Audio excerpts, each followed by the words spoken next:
I think Luffy is one of the most influential shonen main character of all time. I think Luffy is one of the most influential shonen main character of all time. Bro, சண்டைக்கு வராதீங்க, என்கிட்ட அதுக்கு ஒரு ரீசனும் இருக்கு. நீங்க Naruto, Haikyuu, black clever, டீமான் slayer அப்படின்னு சொல்லி எந்த ஷோனன் மெயின் கேரக்டர் வேணா எடுத்துக்கங்க. அவங்களோட நீடோ, கோலோ இல்ல எய்மோ வந்து அந்த ஸ்டோரியை சாட்டிஸ்ஃபை பண்ற மாதிரி தான் இருக்கும். இரு அப்படி பார்த்தா ஒன் பீஸ்ல லூஃபியோட எய்மும் பைரட் கிங் ஆகிறது தானே அப்படின்னு நீங்க என்கிட்ட கேட்கலாம். ஆனா ஒரு எபிசோட்ல லூஃபி சில்வர் ரேலே கிட்ட வந்து ஏன் நான் பைரட் கிங் ஆகணும்னு நினைக்கிறேன் அப்படின்னு சொல்லுவான். அது பார்த்துருக்கீங்களா?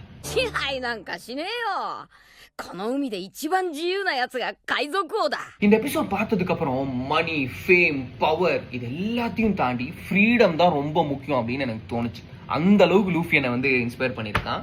ஃப்ரீடம் தர சந்தோஷத்தை வந்து வேற எதுவுமே தராது அப்படின்னு சொல்லி நினைக்கிறேன். ஸோ அப்படி என்ன